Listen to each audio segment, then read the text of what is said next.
Welcome back. This is the Goob Show, late night. Just doing a little something that you may be interested in. I'm gonna try to do this every once in a while. Man, Art Bell, who I used to listen to on Coast to Coast Radio, AM, late night when I used to work at Coca-Cola on the graveyard shift. He had great interviews. This is one of his interviews that he did with Bob Lazar. If you don't know who Art Bell is, first of all, if you're new to the channel, please subscribe to the channel. If you like the content, hit the like button. Hit that notification bell so the next time I'm sending out videos, you'll get to see it firsthand. But Art Bell was an American broadcaster, and he was an author. He was the founder of the original host of a paranormal theme radio program called Coast to Coast AM. A lot of people, a lot of truck drivers, a lot of people that stayed up late night listened to him. He created and hosted a companion show called Dreamland. Coast to Coast still airs nightly. I haven't heard very much. These are some of the old shows. This is one of the shows that I did listen to in 2003 when he interviewed Bob Lazar. If you don't know who Bob Lazar is, he was a conspiracy theorist. In 1989, he claimed to have been part of a classified U.S. government project concerned with reverse engineering of an extraterrestrial technology. He also had claimed to have read government briefing documents that describe alien involvement. If you sit down and you listen to this interview, you'll see he goes through a lot. At the end, he gets questions asked to him and he answers them. This is just one of the interviews that I'm going to play on a light night aspect. Man, I loved Art Bell. I used to listen to him all the time. But this is something that you have to listen to. Once again, this was on the radio. And Art Bell was known for getting great interviews from great people talking about shit that they did with the government, what had to do with extraterrestrial activity. In this interview, he talks about UFOs, and he also talks about a certain type of fuel that they used. I'm not going to be that long on just discussing this. I want to get directly into the interview that he had. Like I said, this was June 12th, I believe, 2003. I remember this real good. As I was, like I said, working graveyard, I used to listen to Art Bell every night. This is just one of his interviews. I'm going to have more and more of his interviews for late night because this is something that you just have to listen to. There's really no visuals because it was on the radio. But I'm going to get into this.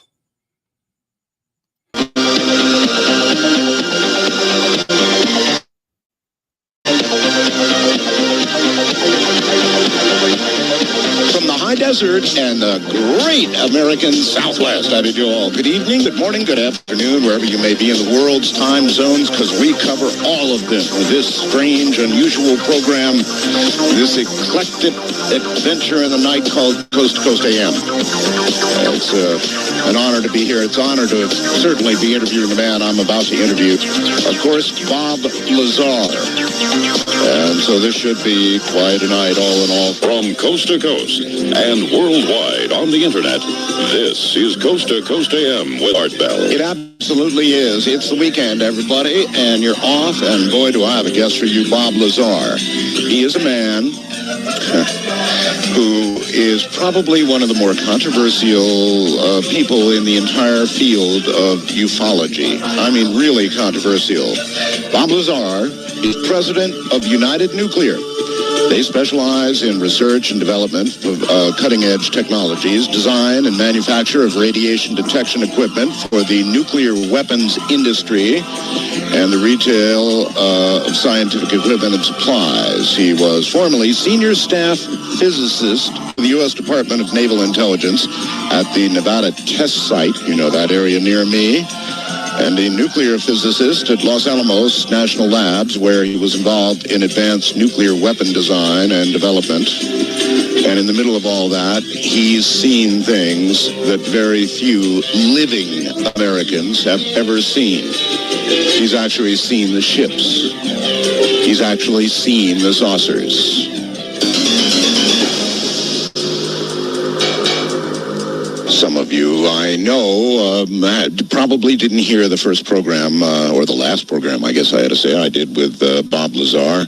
He is a fascinating guy who got to see the real McCoy at Area S4 near, of course, the infamous Area 51. I guess it was about a few weeks ago now. I interviewed our mutual friend, John Lear. Oh, what an interview that was, Bob.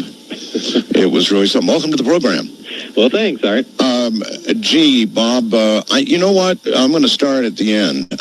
Why do you hate talking about UFOs?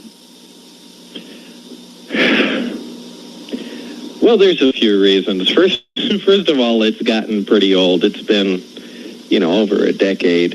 Yeah. And second of all, I'm glad I was involved in the project for a short time, but once you leave that and try and enter normal life, especially if you're peddling your services in research and development in the scientific field, it becomes really tough for people to take you seriously when you're known as the UFO guy. So it's just hard to kind of divorce all that stuff. That's kind of the same problem that John Lear had, when he was working for the airlines. It finally got to the point where he had to say no more, and for years, of course, he didn't talk at all. Right. I know he had a lot of problems with that, and I don't know. That's something people just don't take into account. Got fired because of it from one airline. Yeah, that's right. That's what I heard. How do you now remember that special year with John, or maybe it was more than a year, but the period of time you spent with John and you went through all of that? How do you now remember that? Do you remember it fondly? Do you remember it as something you wish you hadn't done, or what? Oh no, those are fond memories. It was fun and exciting back then. Before all the problems started and all the hassles from the feds and whatnot. But back in the early days, before all this became popular, and Area 51 was on the tip of everybody's tongue. Mm-hmm. We were sneaking around out there when there were minimal security and whatnot, and I had the test flight schedule at that time, so we knew exactly what was going to happen and what was going on. And well, you know what I'd like to know? Why did you? I mean, you at that time had a pretty damn good, secure job at an extremely secret place. What made you decide to grab John by the collar and say, "Hey, buddy, I can show you something"? I mean, how do you make that choice? I have to place myself back in that time. Well, it's one of that. That's kind of a loaded question because there was a lot of stuff going on at that time, and I kind of make a long story short. At the time, they were just calling me out, usually at night, on specific days to go out there when I initially started working down at the test site. Right. And this was causing problems with my wife at the time because I was keeping everything confidential, even from her. Sure. And, here 11 or 12 o'clock at night, I get this call, and I disappear. And this happens time and time again. And where are you going, honey? I'm sorry, I can't talk about that. Right. Yeah, I'm going to work. I'm sure you are. Yeah. as this goes on for quite a while, suspicions begin to build up, and I kind of kept my friends at arm's length at that time because I just didn't want any problems. I wanted all this newfound security to go smoothly. Sure. And was pretty much playing with the game. So it started causing suspicion in my friends and, immediate family and that sort of thing. So I decided to take the risk one night and just bring everybody out close enough to where they could see a test flight when I knew a test flight was going on. Yeah, but you had to know what you were risking, right? Oh, I did. And, I can't really say what the actual motivation was back then, specifically what made it, what made me snap on that day. But were you angry at them? Were you showing? No, not at that point. Were you showing off? There's nothing wrong with that, by the way. I mean, if that's what it was, that's what it was. I mean, I can understand. No, it really wasn't that, and that would actually be an easy answer, but it really wasn't that. If I recall, we didn't start butting heads until after that. Right. But that was about it. I think it was to alleviate suspicion and show, several of my friends what was going on. What was really going on. Mm-hmm. Yeah. How much, during those sojourns, how much did you actually get to see along with John?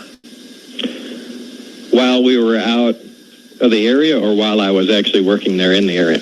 Well, yeah, they're two separate things. No, I meant when you took John and others up there. How is what you saw, was it convincing for those who came along with you? There was no question in their mind about what they were seeing. Oh, no, there was no question. I mean, John hauled out even though we got much closer in than you can today near the area. Well, I have no idea what it's like today, but at least when I was last in Las Vegas a few years ago, you really couldn't get very far out on the road. But we drove in close to 10 miles, and you can't do that anymore. But John hauled out his Celestron 10-inch telescope, and from there it was quite a view. Mm-hmm. So, and you were seeing saucers? A saucer, yeah. A saucer? Mm-hmm. Hovering, moving? Yeah, mm-hmm. It just lifted off the ground and hovered around. Do you have any idea, and of course you actually, it's another story, but I mean, you of course got in to see the real McCoy. You saw how many saucers ultimately at S4? Oh, there were 9 total. 9 total. But, these were seen at a distance. The only one I actually had direct contact with was the one that was being test flown. Uh-huh. Do you have any idea how they sufficiently back-engineered whatever in the hell they found inside that saucer to be able to test fly it? Do you have any idea what went on to learn about? I mean, there must have been... I mean, what was it like inside this thing? What was it like? If you were standing there looking at it inside, what would you be seeing? Well, I guess the most shocking thing about it is everything was one color. There was no aesthetics at all. Everything was a light gray. And it was as if, and I've said this before, it was as if the entire device was carved out of wax, heated for a bit and cooled off. There were no sharp edges, no right angles. Everything was rounded and smooth, both inside and out. There are no seams or anything like that. It like it had been done from a mold or something? Right, like a giant injection mold of some sort. But, so that's it. That was probably the most obvious thing you'd notice when you walk in there. It just didn't look conventional at all. Any idea, again, I mean, from that, could you see, how did they navigate this thing? Were there buttons? Were there joysticks? Were there, what sort of... I have no idea. No idea? No. And so you would have no idea then how they back-engineered. I would have to be a pretty dangerous thing to take a craft that you just had and try to figure out how to fly the damn thing.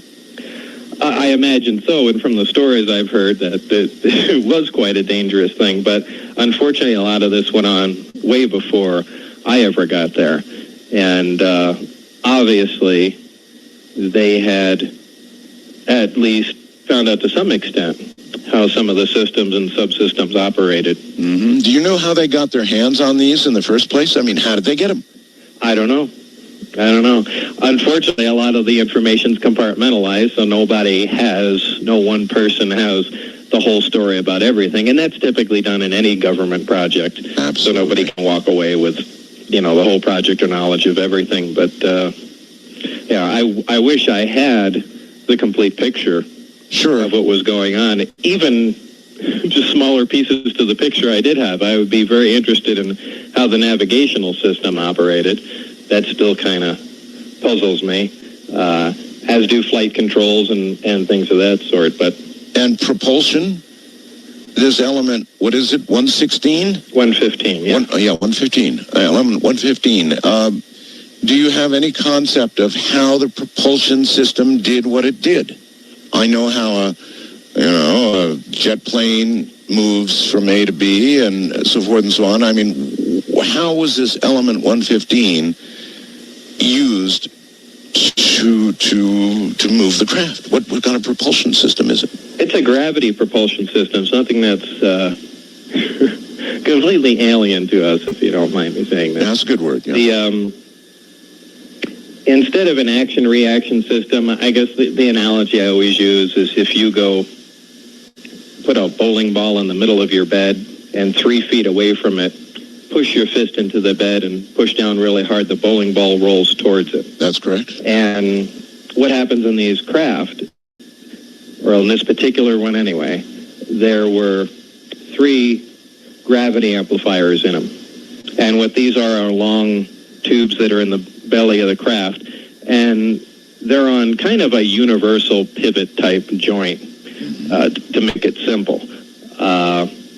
It's actually something more complicated than that, but what they can do is swing 2 of the emitters up at one time, focus on a point in front of the craft, and cause a local distortion, and essentially the craft moves forward towards it, just like the bowling ball would. So it's kind of it's falling into a path it's making for itself.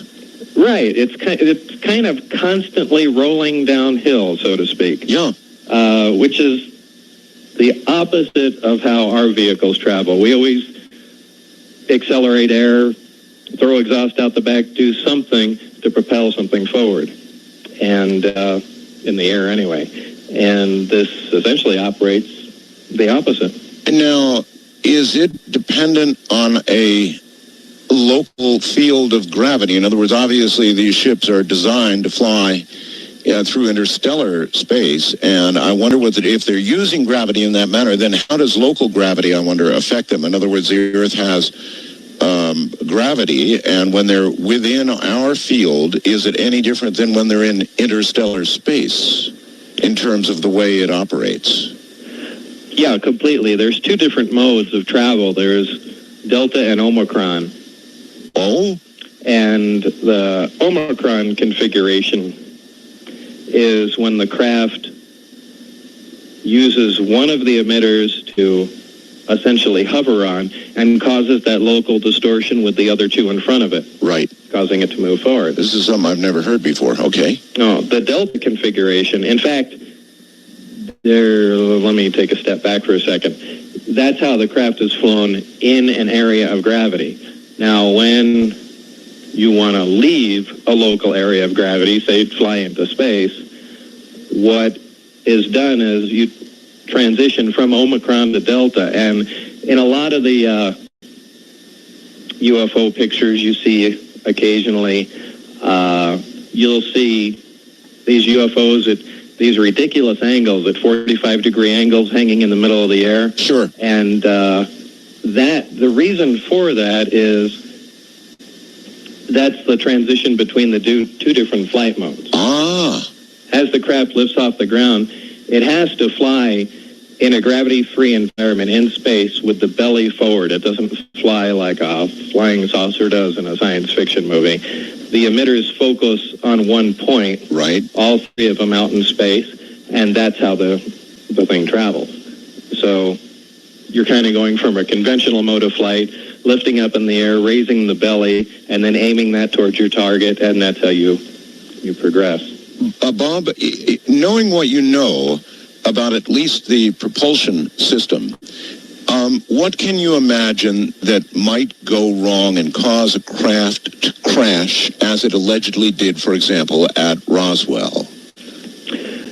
You know, I've wondered about that for a while, and I really can't see how one of these things could crash. But apparently it did. But I can't see where a failure is going to typically occur. I don't know if there's a lightning storm or what locally is going on, unless there was something that occurred within the craft. I don't think there's any external force that's going to act on it, certainly any natural force, and cause any problems, because if you're generating your own gravitational field, you're essentially immune to everything that's going on around you. If that field should fail for some reason? Well, yeah, so that's why I say if some defect occurred inside, or if something was done unintentionally, as far as piloting the craft, that I could see happening. But I don't buy the story somebody comes cruising in from 30 light years away, runs into a thunderstorm, and crashes into the ground. Yeah, you bet. Are you convinced that Roswell was, in fact, a crash of an alien craft? No. Oh, really? Now, there's a surprise. Well, you used the word convinced. Well, I know. There's a lot of information that leads me to believe that, but, you know, I'm one of the most skeptical people when it comes to flying saucer stories. And I know that almost sounds hypocritical, but that's just the way it is. Becoming involved with, you know, one aspect of it kind of cemented that in my mind. But, you know, boy, there's lots of wacko stories out there, and I'm sure you've heard your share of them, maybe more than anybody. Perhaps I have. But you know, if this propulsion system, I mean, it could mean so much for the world. If we knew how to manipulate gravity in that way, that obviously would be a power source that could be harnessed and utilized in a world where we're running out of coal and oil and all the conventional stuff we've used. We really badly need another energy source. When you saw these saucers, it was how many years ago now? Well, it was in 88, 89. 88, 89. And now, 2003, we're starving for energy. We're probably going to have wars. We are having wars because of it, and there'll be more wars because of it. So why do you suppose, Bob, that all of this has been kept from the world? I don't know. There's also a tremendous weapon potential here. Oh, that too. You know, a tremendous weapon potential, maybe more so than energy, because as far as duplicating the power system, well, you need access to materials, elements, things of that sort that we simply don't have and cannot fabricate. And well, you know, they'd be making weapons. Well, yeah, of course. You know, if you can control, I think I said this on my last interview with you, you know, we have devices that can produce magnetic fields. We have devices that can produce artificial light. But, you know, the big gap is we don't have a machine that can make gravity. You know, there's nothing that does that. Well, that's a big gap in physics. Or we haven't made it public. And the question is, why is this technology still buried? I tell you what, we're at the bottom of the hour. Hold on, Bob. We'll come back and we'll jump right back into the same place. It's what Dr. Greer, who, by the way, will be here tomorrow night. A lot of other people want to know about why is all of this being kept secret. From the high desert, this is Coast to Coast AM.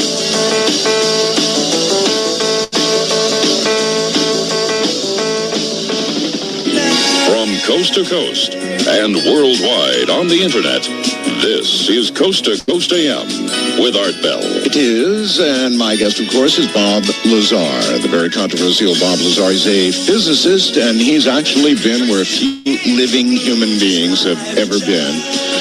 And And that's standing right in front of the real McCoy. UFOs, flying saucers, flying discs. One described, I recall, as the sports model, but the real thing. In fact, I believe what Bob saw resulted in the tester model. Do you remember the tester model of the saucer? Well, that came from, at least in part, if not in totality, Bob's description. I think that's right. We'll ask about that. The ability to create or manipulate gravity, some incredible thing to be sure. And Bob, we were talking about the energy needs of the world, and then you brought up weapons, and you betcha. I mean, do you believe, for example, that they have, in fact, developed weapons using this technology and that we have them now in our arsenal? My own personal belief, absolutely. Absolutely, huh? Absolutely, because I saw evidence of that even when I worked there. Part of the briefing contained a couple hints about using gravity as a lens, or one of the gravity emitters as a lens to focus energy weapons. So, which, to take a step back, if you're particle beams and other energy-type weapons of that sort disperse quickly in an atmosphere, and it's kind of hard to keep a focused, intense beam on your target. But if you can manipulate gravity, you can really, really change the dynamics of that. So, what would such a weapon do? Well, what they're using a technology there essentially to focus something that's conventional. But if you could maintain the energy density, maintain, essentially a tight focus spot right. of any high intensity energy, you could burn, penetrate, destroy different targets. But also, it's also a great defensive thing, because once you start talking about manipulating gravity, and you can create a gravitational field in any plane you wish, things that become possible are what we consider science fiction. Now, the popular shields in Star Trek become possible now. Well, how about the not quite so as fictional suggestions made by Ronald Reagan about Star Wars? Right. You got to wonder if some of what that man said at that time came from some knowledge he might have had about what was possible. It could certainly have had. I've heard several people talk about Reagan in that way, and I know he made several of those yes, he did. speeches with making reference to aliens invading the Earth. That's right. And whatnot. But, that's very possible. Certainly, that would have been one of the early conclusions any military mind would have drawn, and that could have easily made it to the top to the president. Ronald Reagan was somebody who said what was on his mind, to the consternation of many around him. He'd just say what was on his mind, and to hell with the consequences. So one does have to wonder about that. But still, there it is. Maybe we've got the weapons. We didn't use them in Iraq. No, I think these are way too valuable to use in combat. These aren't things that have been produced. If we have any, we're using the parts from the craft, and they're prototypes, and I don't think anybody is risking putting these valuable things into battle. I think it's, unless we've developed another source for the materials, or have been able to duplicate them, in the past 10 years, I really don't see that we're going to be going anywhere with that. But who knows? Maybe by this time, research has continued and they've actually come up with something. One of the key things that John Lear did during our last interview was he said, "Hey, Art, I'm going to take you to a briefing, and you're going to get to say whether you think all of this, there should be total disclosure about everything the United States government has done since day one regarding this whole issue of extraterrestrials, what we've learned, what information we have, how we got it, what we've done with it, the terrible things government has done to protect the secrets and all the rest of it.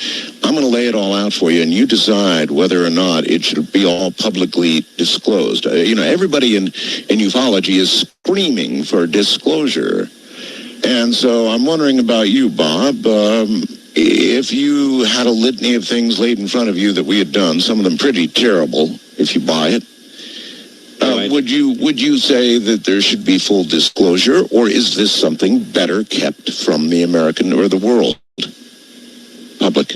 Well, it's not better kept from the American people because, we're supposed to be the government. We hire these guys, elect them to their positions to take care of business. Yes, sir. So nothing is supposed to be kept from us. However, there are other countries. We do have an awful lot of people in the world that just hate us because we're alive. And, if you're concerned about weapons and the proliferation of things of that sort, you do need to keep certain things secret from the rest of the world. However, it's one of the things that I had said initially, go ahead and keep all that stuff secret, but just admit, hey, by the way, a long time ago, we ran into some of these things. This technology is real. There apparently is actual intelligent extraterrestrial life somewhere else. And, we have a few artifacts and, go ahead and release some stuff to the public. So, look here, here's a hinge made on another world. Just something generic. And, keep all the other stuff secret. But then I can also see the flip side of that. That's going to whet everybody's appetite, and there's going to be a furor over, disclosing the rest of the information. And if the government's been keeping that for secret for so long, what else have they been keeping secret? But well, yes. I don't see the government coming clean with any of this stuff. I mean, they're up to all kinds of no good. So, do you believe that there is a government behind the government, sort of pulling the strings, as it were? I don't know about that. I think ours is pretty screwed up as it is, so I don't think it needs anybody else pulling any strings. Yeah, you're right about that.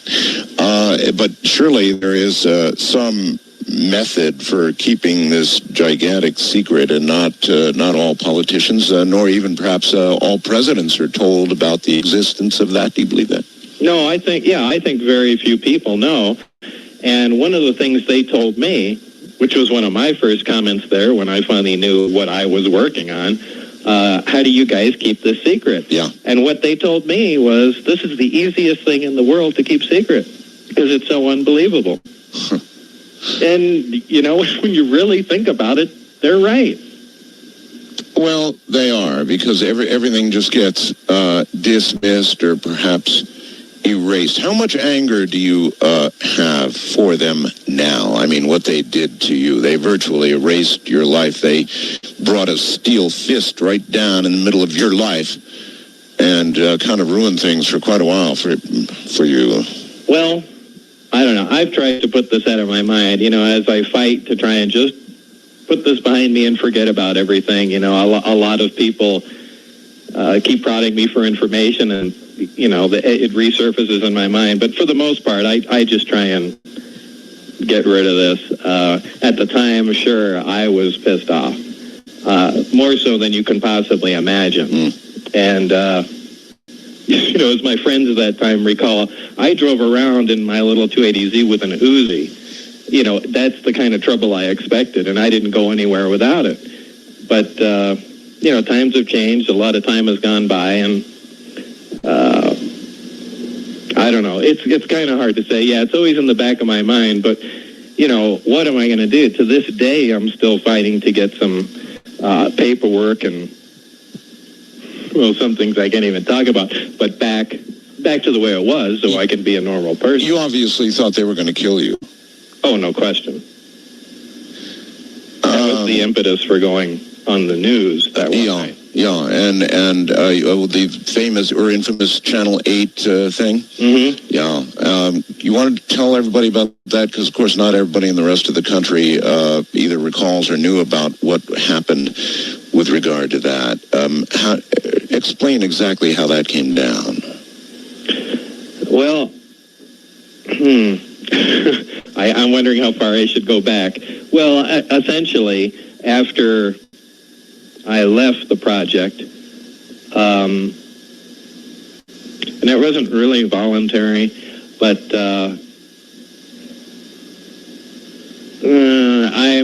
trying to remember exactly what happened. And I think it was John. That interview took place at John Lear's house. It was George Knapp that talked you into it, wasn't it? Yeah, it was a combination of both. I think I had gone down to John Lear's house and really was afraid to go home at that time, and hid out there for a while. And John said, "Why don't you go talk to George Knapp, and maybe if the stuff's all over the news, they'll just leave you alone. It'd be your way of kind of pushing back." George Knapp, folks, is a reporter for Channel 8, the CBS affiliate in Las Vegas. And yeah, George, he was I'm sorry for interrupting. No, that's right. George is just a very heavy-duty investigative reporter for that station, and I guess he was sort of doing stories on John Lear at that time, and then somehow you got involved in this, and then, if I remember correctly, you were put on television in a shadow behind something, or I can't remember. Yeah, it was just a backlit shadow, so you couldn't recognize who I was, and the pseudonym I used was the name of my boss at the time, which was kind of a little smack in the face to say, "Hey, just back off and leave me alone." And apparently that caused quite a stir, and I got a call shortly after that, and needless to say, they were pretty upset with that move. Do you think John, well, I bet they were, do you think John wanted you to do it to, in essence, back him up at that point? Oh, I'm sure. At that time, now, I mean, you have to look at things at that time. First of all, I got into the project thinking I was going to be working on a new fighter, a propulsion system for a new fighter aircraft. Yes. And I was certainly not one of the people that believed in UFOs. These were people that were just, something to laugh at as far as I was concerned. So I already lost my train of thought. Well, let me put you back in that chair. And that night, when the interview was done, what did you say to the audience that night? Well, that was essentially just admitting that there were 9 craft out there, that they were actively back engineering and, attempting to duplicate the power and propulsion system of the craft. And that's basically about all that was said. I mean, there were a few details about where it was. And that was enough. That's like taking a match and throwing it on gasoline. What was the reaction like after that? It was pretty widespread. Yeah, I bet. It went all over the place. I had seen because they interrupted. Well, I don't know if they interrupted it, but it was in the middle of the 5 o'clock news. Oh yeah, a live broadcast, and I've seen that exact broadcast repeated on Japanese television and in Germany. So it made the world fast. What was the nickname you used for that interview? Dennis, yeah, that's right. They called you Dennis. It's a long time ago now. That must have taken great big ones to sit in that chair and say that on television. Yeah, Dennis Mariani was my supervisor at that time. I see. Okay, so after that story broke, you and John probably just sat back and watched the world explode around you. Well, kind of. Yeah, I mean, at that time, John Lear was out there himself saying that there were flying saucers at the test site and, all kinds of stuff that I thought was pretty silly.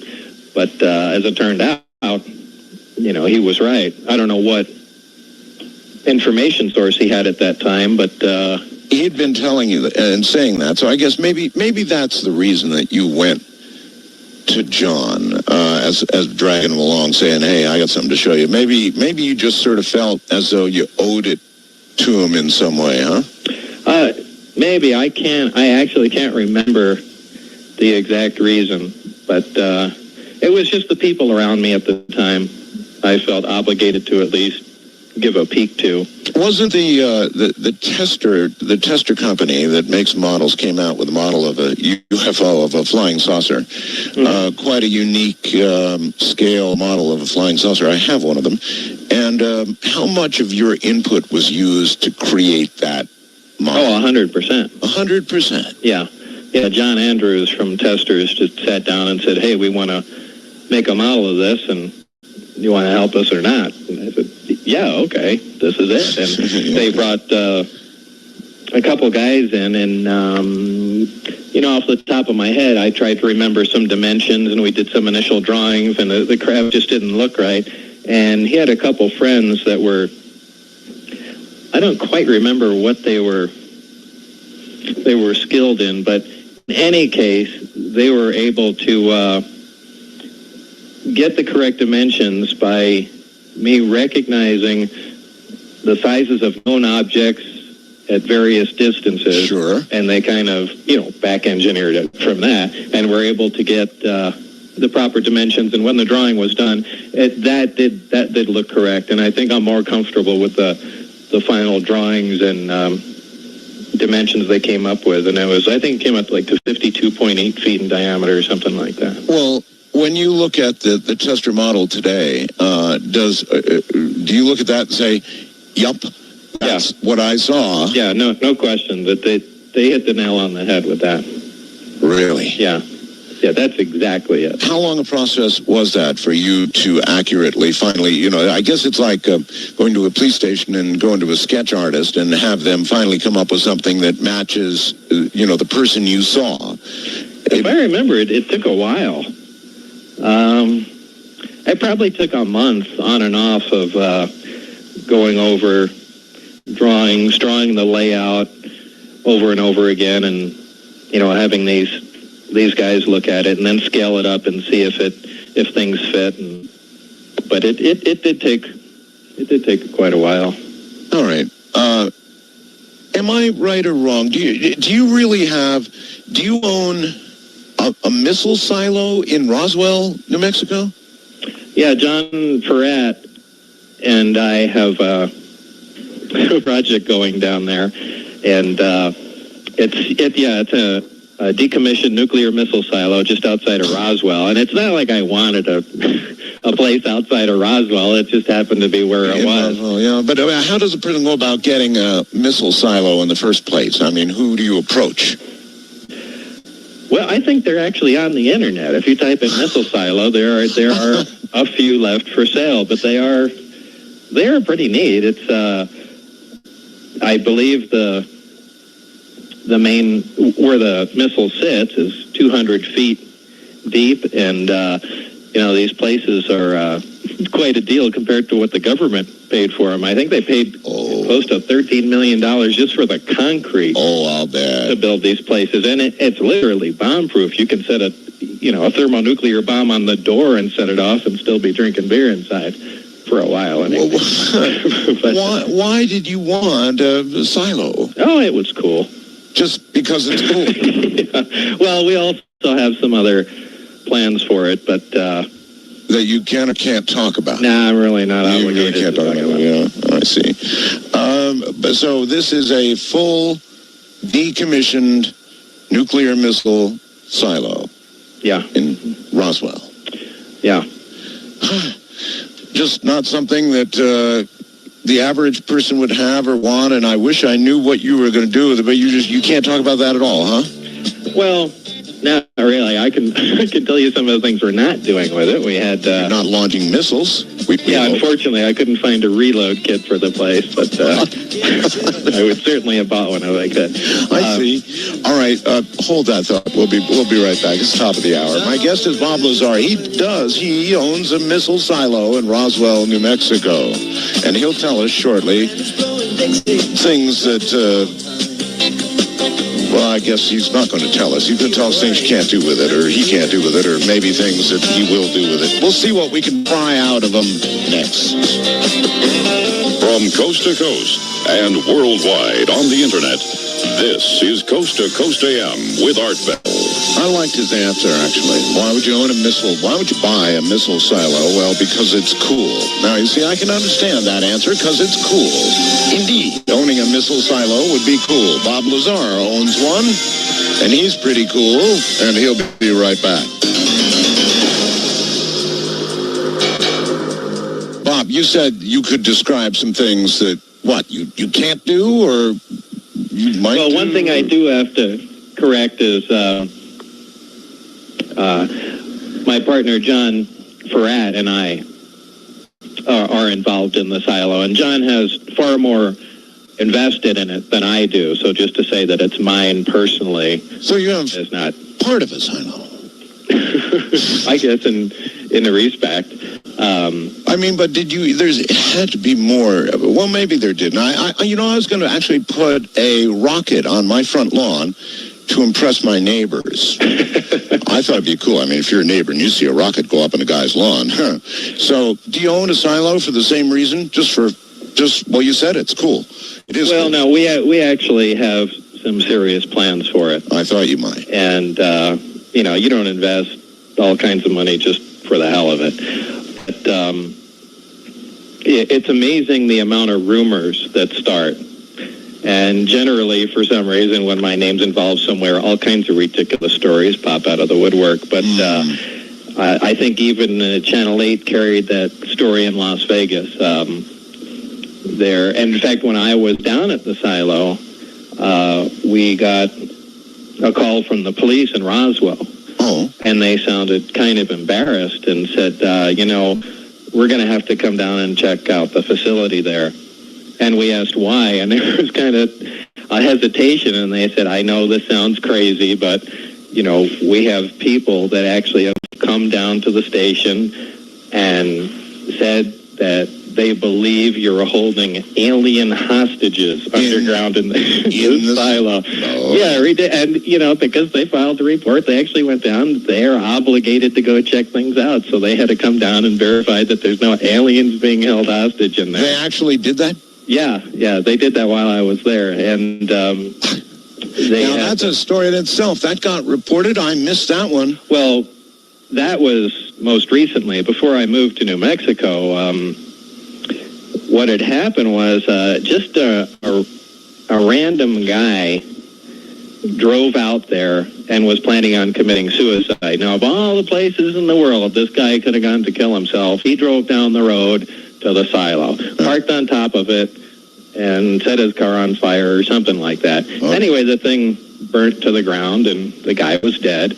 And prior to that, there's also wild animals, antelope, cattle, whatever in the area, and there's been a couple dead cows out there. So the connection between cattle mutilations and all this stuff started brewing in the minds of some people. So somehow it got around that I was developing a death ray in this underground facility, and that I had tested it on cattle, which is why they were dead.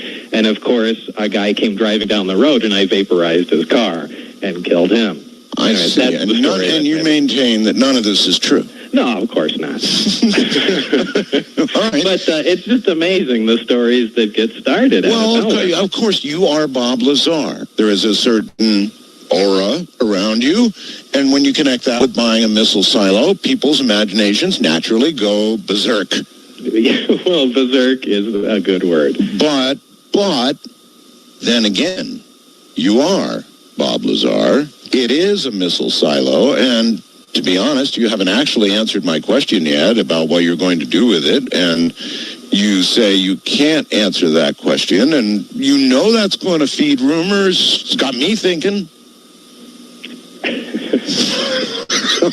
Okay, well, all right. Well, I just can't help that. Yeah, Bob, over the years, especially in that time period when you were with John and the whole thing was coming down, how much, and you've done a number of public interviews, several with me, how much is left that you can't talk about? Can't, or unable to? Concerning the UFO The whole thing, yeah. information. Yeah. Not a whole lot.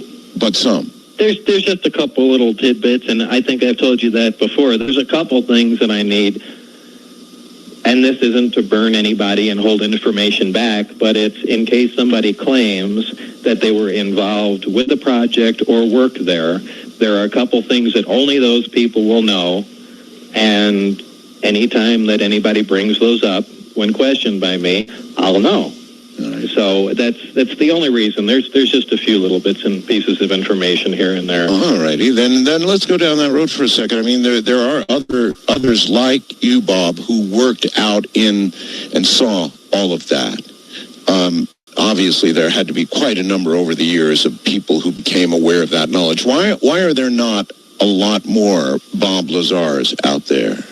I don't know. Initially, I was not supposed to be the only one that came forward. But Not supposed to be? no. You mean you had an agreement with someone? Well, Barry, the guy that I worked with there, was supposed to additionally come forward, but that apparently never happened. So I was left out there in the dark. Twisting in the breeze. Mm-hmm. So Barry, I don't know what happened. So this Barry had promised you he would step forward with you. Well, kind of, and I wonder if it's wise really to comment too much on that, because I don't know what Barry's situation is now. But we had talked about things. But if somebody were to come forward and claim they had seen what you saw, they also know it to be true because they worked there, you would have a couple of questions you'd be able to ask them that would verify the authenticity of it. Sure, instantaneously. Instantaneously. Yeah. All right. Now, why did you move? I mean, you've been a very long time desert rat out here in the Las Vegas area nearby me, and of course the infamous Area 51S4 and all the rest. I mean, you lived here so long. Why'd you move?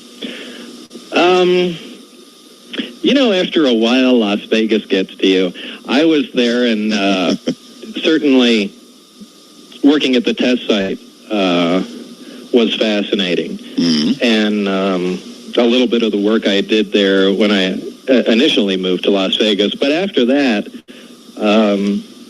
being out of the scientific field, I really went stagnant and really didn't produce or do anything that I really considered worthwhile, and just needed to get out of the Las Vegas environment completely. And New Mexico, especially around the Albuquerque area, you have two of the most prominent national nuclear labs here, Los Alamos and Sandia, and the cities here are filled with PhD scientists, and it felt good to get back into the mainstream of things. Mm-hmm. And in the short time I was here, in the first 18 months, I just began to actually produce what I considered decent work. I started filing for patents and working on the hydrogen system, and I want to talk a little bit about that, as a matter of fact. Yeah, patents and on hydrogen fuel systems, and I know you've had them in your car. You've run your car on hydrogen, did it for a long time, right? Right. Mm-hmm. Whatever patents you have, what's this about a SWAT team coming in and grabbing all of your data and computers? I have to stop you there. We can't even touch that one. I spoke to my attorney after I sent that email. No kidding. No, we got to totally just not talk about that, huh? Yeah. Okay. At any rate, now that you're back, or you're in New Mexico, you feel like you're doing good work in your area once again. Yeah, and it's I guess it's just a different mindset, and also the immediate area that I live in. Moving up, isolated in the mountains, in the middle of a forest, and on a lot of acres of land, and is different than living right in the middle of Las Vegas and typically in town. So it's just it's a freer environment, and I'm building my own research lab here, and I don't know. It's a lot more fertile ground for thinking and actually doing something serious. Well, I do get the sense there is still an awful lot you can't talk about. You said a couple of things, but then we keep touching on several things that still there's aspects of it that you can't talk about. So I would say a lot of your life still is surrounded by having to keep secrets. Are you good at keeping secrets? No, I think it's been proven pretty well that I can't do that. But it drives me crazy because the thing I would love, I could spend 4 hours on the phone, more pissed off than you can imagine, talking about this SWAT team thing. But my hands are tied right now. And, maybe in the future I can say something about that. But no, attorneys are that way. I know when there's ongoing stuff, and they're right, of course. Ultimately, they're right, but it does kill you not to be able to talk about something. Yes, it does. Do you think that you're working on, without asking you specifically what you're working on, let's try it this way, did any of your experience at S4 and what you saw and what you learned technically have application in any work that you're either doing now or contemplating? Yes. Oh, my. Yes. Now, I'm obligated to ask you about your project, what you envision, what you're doing, even in general terms. Can you tell me a little bit about what you're working on? Well, I'm overburdened with projects in progress. As you mentioned, the hydrogen fuel systems. That's actually something I've been working on since the late 70s. And that's finally come to fruition, and a lot of the materials needed long-term testing, and they've certainly had it now. That's probably the biggest. Okay, perhaps you can answer a hydrogen question for me. Now, hydrogen is being touted, even the President of the United States is touting it as the way to go. And but there are others, Bob, who say, look, this is in a way all foolishness because, to create hydrogen in amounts that would be good for the public to use, energy cells, fuel cells, would require manufacturing, pollution, the use of energy. In other words, all you're really doing is finding a new storage facility and way to store energy that still has to be produced, frankly, in the old-fashioned way. No, not really. Well, then lay it on me. Not really how? Well, first of all, there's two trains of thought here. The automotive industry, the president and his advisors are all going down the fuel cell path. And for those that don't know, a fuel cell is a device that takes gaseous hydrogen and oxygen, combines them, and makes electricity. And little fuel cell water dribbles out of it because when the hydrogen and oxygen combine, that's the only byproduct is water. Right. And so you could use these in cars or to power homes or whatever, right? Right. Well, you can use these things, and their car of the future has fuel cells and an electric motor, and that's how the car is powered. Now, that's very efficient. It's around 35% efficient overall, and that is pretty neat. However, all the technology's not there. The vehicles will be fantastically expensive.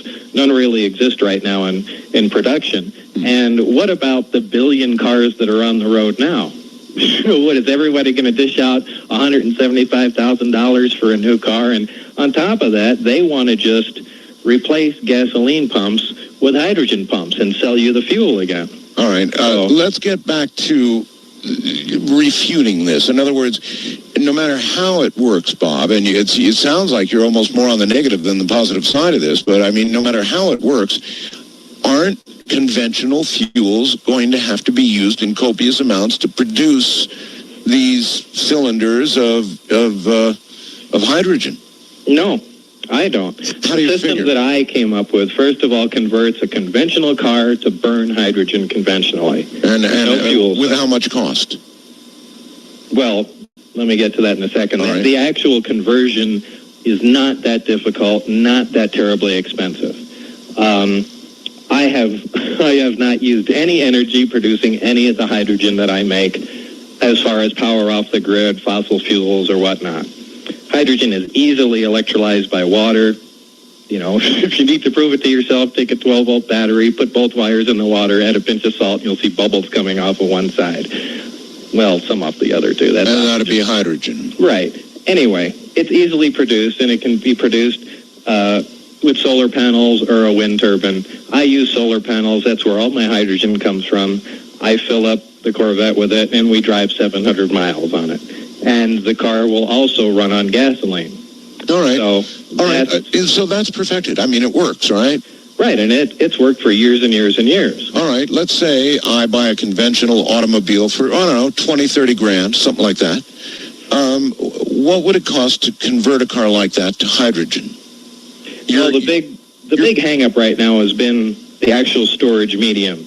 You don't want to store hydrogen as just a compressed gas because it's dangerous, it's flammable, and on top of that, you need thousands of times more space to hold the hydrogen than you would an equivalent amount of gasoline. Okay. So it just doesn't work. Right. You don't want to store it liquid because that's cryogenic. It's dangerous. It's just a big thermos bottle in your tank, and it's another big headache.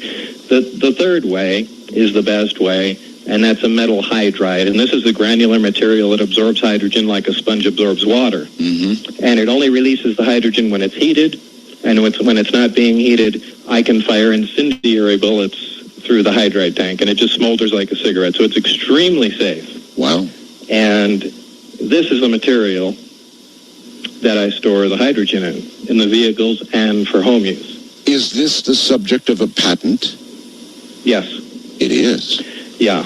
Now, there are various hydride materials, and some were actually very difficult to get a hold of because some of them, like lithium-6 deuteride, which is a hydride, actually, well, the material I use is a hydride. The only use for that material is in thermonuclear bombs, and it's restricted, obviously restricted for sale. Yes. And the only reason some of these hydrides are manufactured was for the weapons industry, and they're done so in such small quantities, the cost was very high. For instance, to convert the Corvette just for the tanks of hydride, we were looking at $15,000 without the hydrogen conversion itself. So this is, that's a pretty large price tag. Out of line right now. Right. But if this whole thing were perfected and you had access to the materials and it were done in mass, I'd like to get some idea of what it would cost to convert.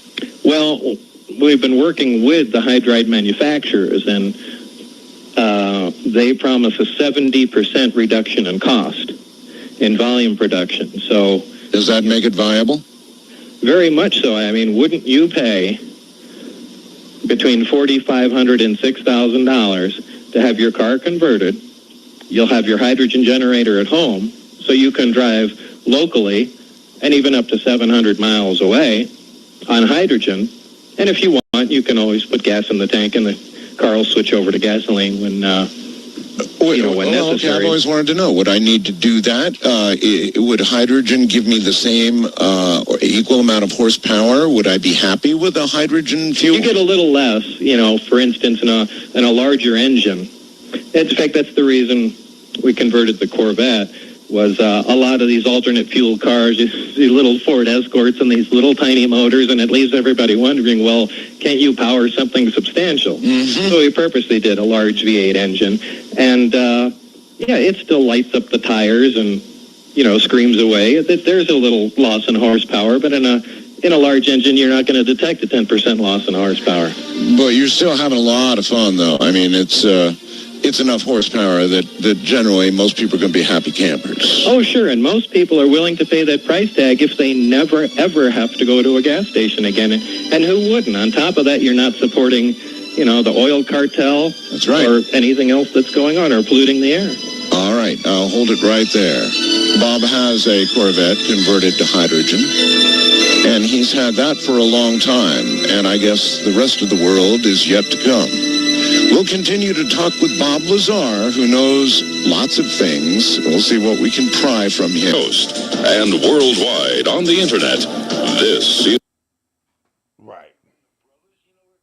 Bell. Dead on it. We'll get to questions from all of you for Bob Lazar coming up in the next hour.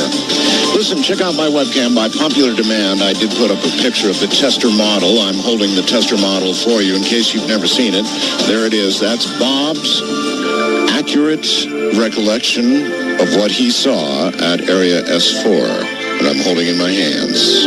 That's on my webcam. Top left-hand side of the coasttocoastam.com website.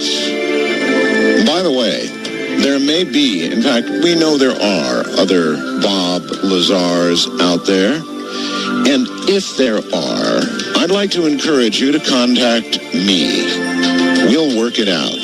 Trust me, a lot of people get a little older now, and perhaps they'd like to talk about the things they saw up there. If you would, email me. My email address is artbell@mindspring.com. That's artbell, ARTBELL, at mindspring.com. So if you're another Bob Lazar out there and you figure the time is right for you and you want to tell your story, I'm your guy. That's the way to get me. artbell@mindspring.com. Bob Lazar. We'll be right back.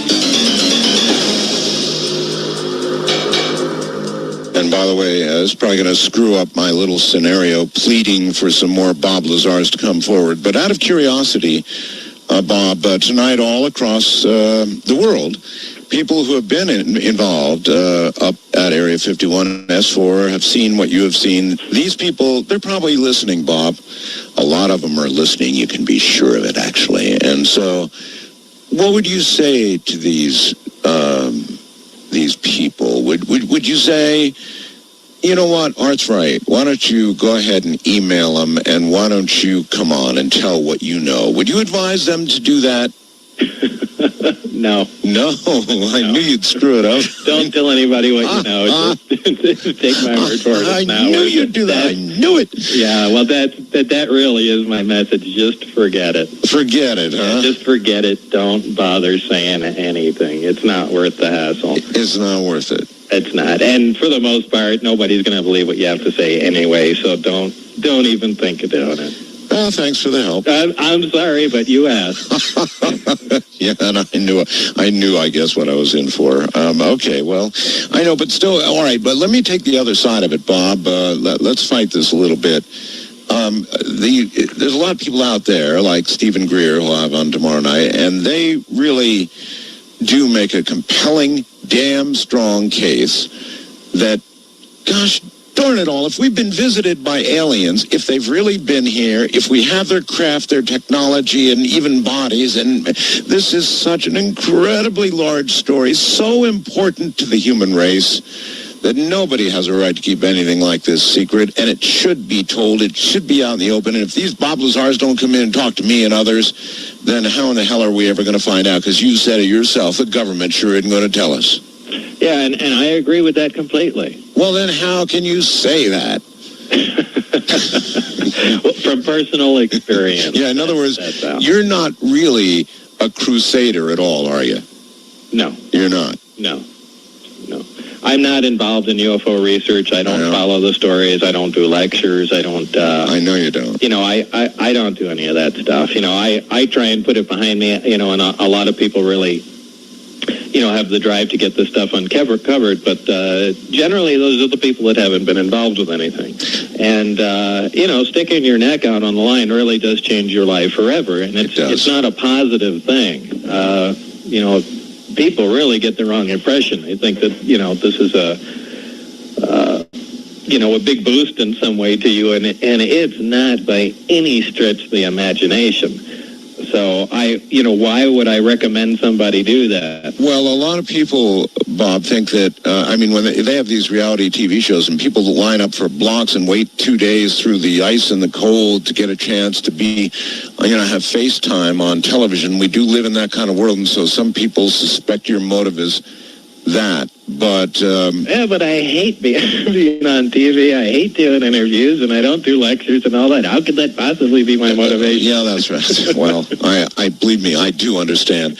Do you have any knowledge? Diane up in Washington wants to know. I get a computer message every now and then, a lot of them actually. Do you have any knowledge? It's a good question, of any agreement between any group of aliens and humans or the U.S. government? Do you believe that to be true or know it to be true, that there is some understanding? I've heard rumors of that from various sources, but you know, I don't have any first-hand knowledge of an actual agreement that was cut between anybody. There's a lot of speculation, of course, about an agreement to allow some human beings, for example, to be abducted, for research in return for, let's say, technology. And John Lear alluded to all that and said that they, in essence, reneged on that aspect of what was supposed to be a deal. Of course, to make you'd never make that kind of thing public. If you had made a deal to shuffle off some of your citizens at random to guys who are going to do God knows what to them, chop them up, cut them up, whatever they do, you could never talk about that ever. I don't know. I find that kind of hard to believe. So then John has gone too far for you. Is that right? I'm sure he's listening. Yeah, I'm sure he's listening.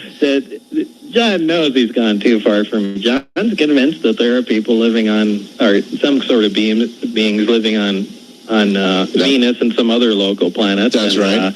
And that drives me crazy. Does it? It absolutely does. A bunch of the things he says. Well, he's convinced there are artifacts on the moon, gigantic artifacts on the moon and Mars. And others have said that as well. Richard C. Hoagland and others have said there are things on the moon. In fact, you know what? There's a speculation that the President of the United States, Mr. George Bush, is about to make a speech in which he's going to say the United States is going to go back to the moon. There's going to be a shuttle mission to go back to the moon.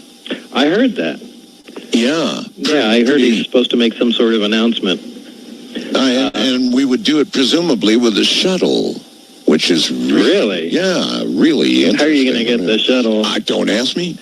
I have no idea. That's what I'm hearing. And actually, I've heard Mr. Hoagland say it's possible. I mean, if they used in other words, once, I think Richard has said, or someone said, once you get in orbit, you're halfway to anywhere. Well, sure. But if you want to actually get on the moon, it's a different story. The orbiter wasn't designed to do that at all. And in fact, it needs to be replaced with something else. Yeah, it's getting pretty old. Yeah. Still, that's apparently what's going to be announced. I could turn out to be wrong, but I don't know of any other spacecraft that we have in current production that would get us to the moon. Do you? No, but, we do still have a Saturn V sitting there. Saturn V could do it. Well, it was designed to do it with the lunar module and everything. It's sitting there in Florida. Dust the thing off and launch it because they stopped the program right. You think it'd be all right? Not like old ammunition. I mean, it's pretty old now. Well, it's for the most part. It's metal and components. Just sit there with something that works. Don't do what the United States typically does and reinvent the wheel constantly.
That got us to the moon many times. It worked. Just update it with some modern materials, electronics, and components, and use it since it's there, and stop spending huge amounts of money doing nothing. What can you imagine our motivation would be for going back to the moon? I mean, we did go, most people believe, something, actually I don't think we even went, but I believe we went, and we got rocks, and we didn't get very many surprises.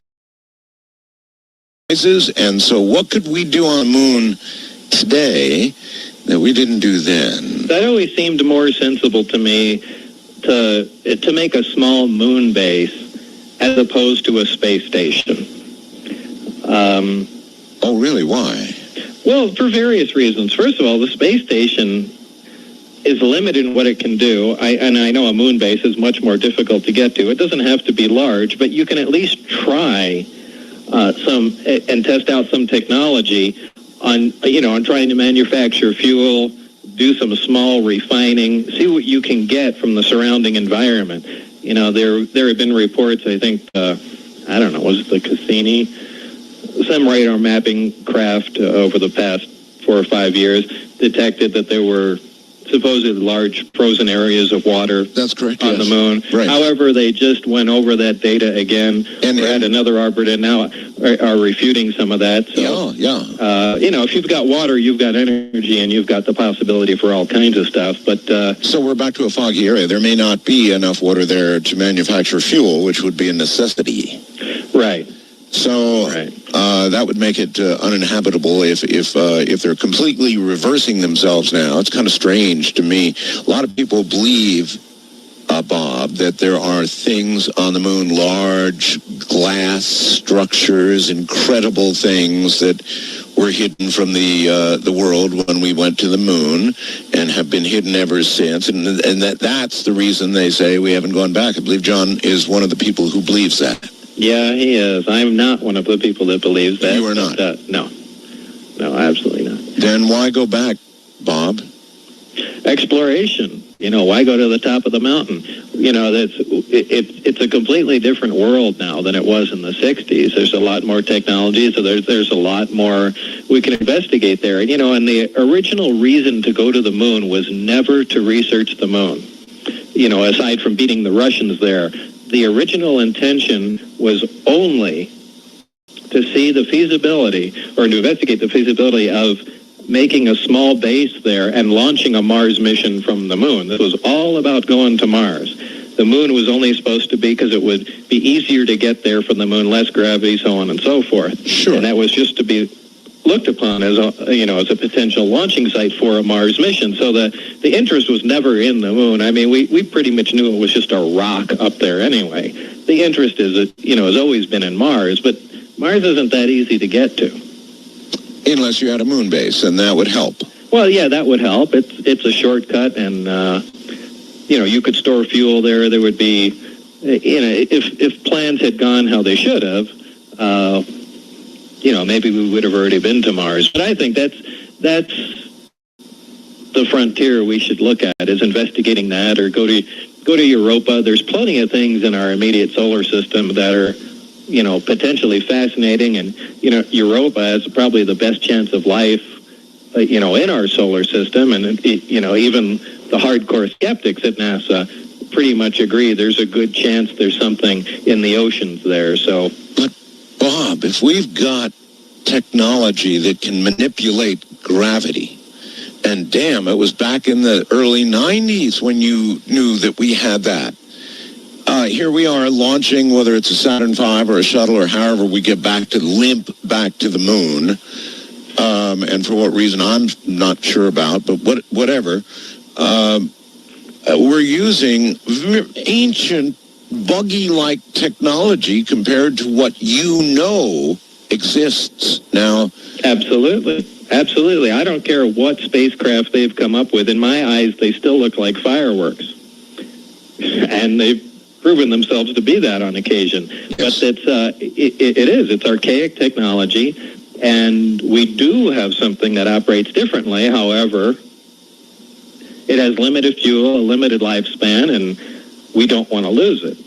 So as far as I knew at the time, we couldn't even come close to duplicating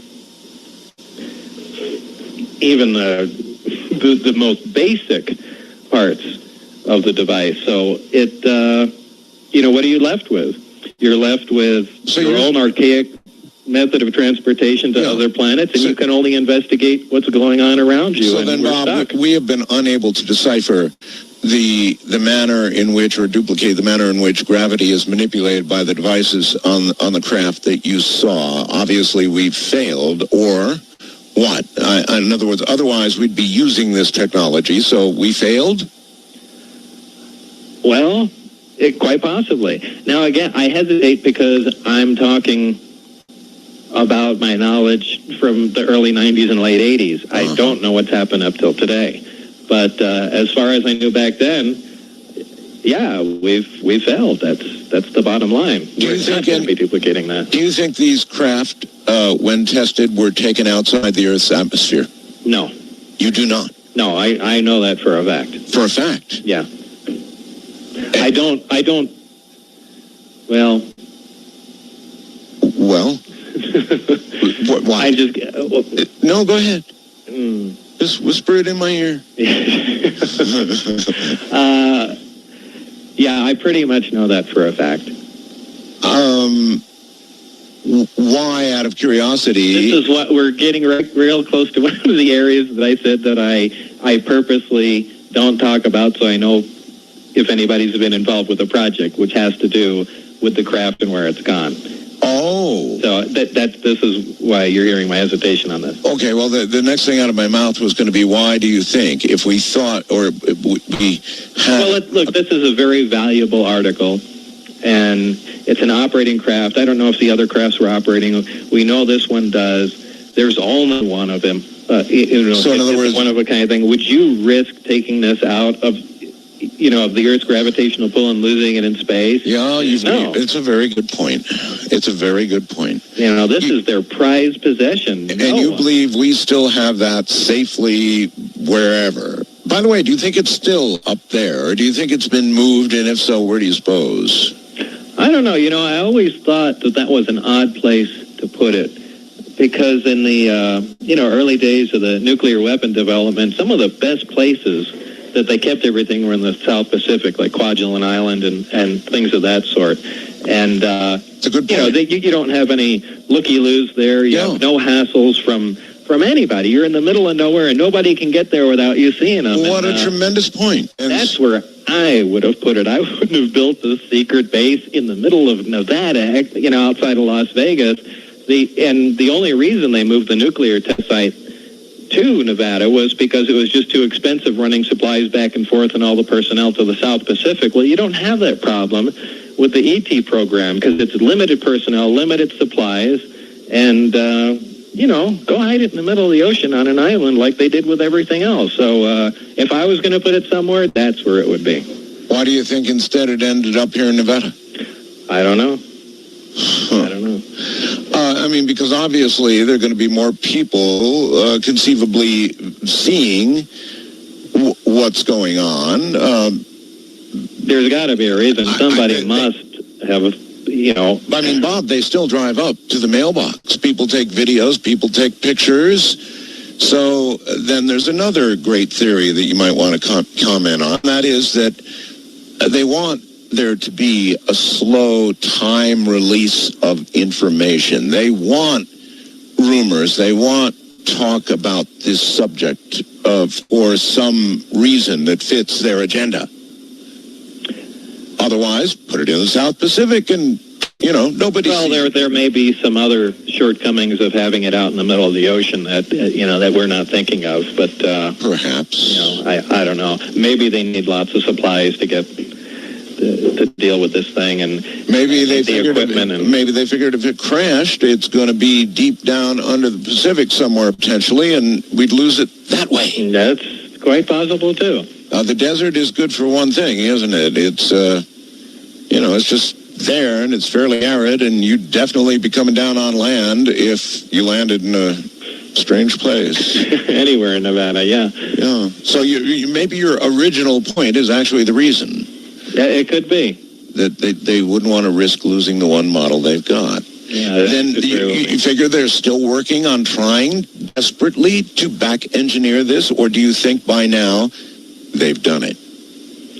It's been a long time. It sure has. I would hope they've made some substantial progress in 10 years. But, if you don't have access to exotic materials, then you're what are you stuck. going to do? No fuel, and that's it's like I said before, being, back in the 1800s, and if you want to make something out of plastic, all you can do is look at it and say, hey, this is really neat, but how do we make this stuff? And hold on. We're at the top of the hour. We'll be right back with Bob Lazar and you.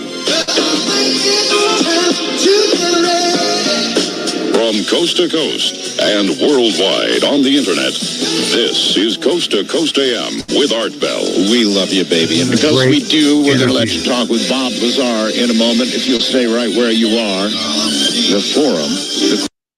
It's been very interesting. I don't know how much y'all looking at it. And just listening to the interview itself. Like I say, this is Bob Lazar getting interviewed by Art Bell. I'm going to do this possibly every late night. I'm going to have a different interview that Art Bell does on his channel, what used to be Coast to Coast AM. Rest in peace to Art Bell. I think George Norrie took over for him, but I listened to this a lot of times when I was working graveyard and I wanted to listen to some extraterrestrial type things and people telling their stories, and you'll hear some people asking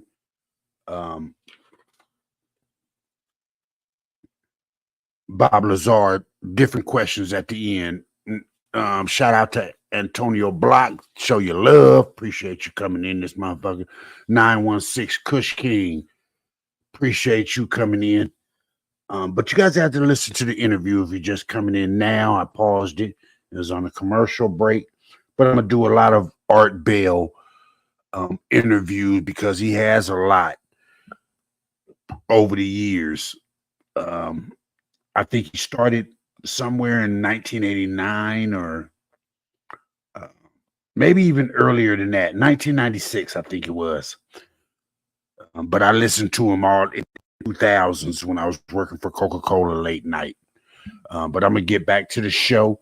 You have to listen to Bob Lazar. Had a lot of information about Area 51, what the government did when they got crashed UFOs and reverse engineered their technology, which I did earlier about our technology and how did we gain this technology?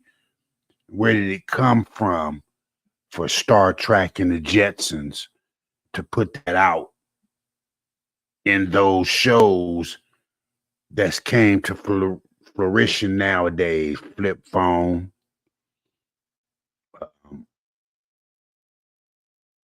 flat screen TVs, automatic doors, Zoom calling where they were talking on, seeing face-to-face calling. All that was done during there. But let's get back to this interview. Questions are directly ahead.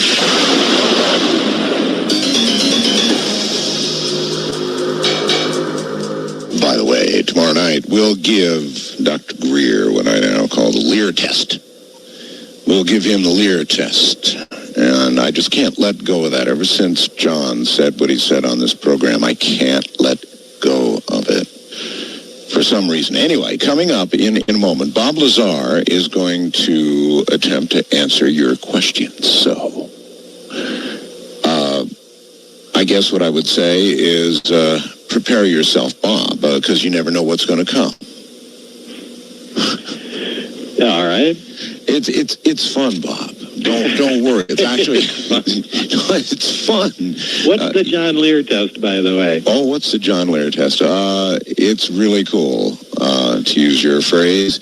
John took me to a briefing, in essence. He said, Art, imagine you're going to this briefing, and I'm going to lay the briefing out for you, showing you slides and, putting things on the blackboard, and I'm going to explain to you everything the United States and world governments have ever done regarding the whole ET issue. And you tell me at the end of it if you would say, okay, make it all public. Okay, yeah, this is what you had touched on before. Okay. Yeah. And, at the end of it, I said, no, I wouldn't make it really? public. Oh, absolutely. And why? Now that really intrigues me. Why would you say that?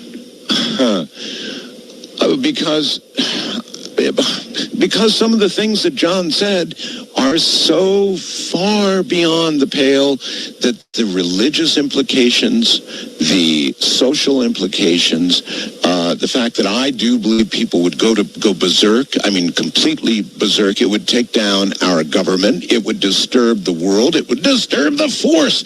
It would be... You really think people really wouldn't be able to handle this? Well, you've got to remember now that the test was given from the John Lear perspective. And remember that John believes a lot of things to be true that you don't, right? I am quite aware. And so to take the John Lear test, you've got to take what he says as gospel. In other words, here's what some of the terrible things we've done, really terrible things. Would you make it public? And if you had to assume that everything he said there is correct, I guarantee, I'll bet you'd come up with the same answer. So, well, yeah, I come up with the same answer without that. But I truly hope everything John Lear believes isn't true. But me too. Oh, me too. Believe but me. I have been proven wrong before about many other things. So who knows? All right, you ready? Yeah, sure. Okay, here we go. West of the Rockies, you're on the air with John Lear. Hello. No, Bob Lazar. I've got John on the mind here. Bob Lazar, how you doing?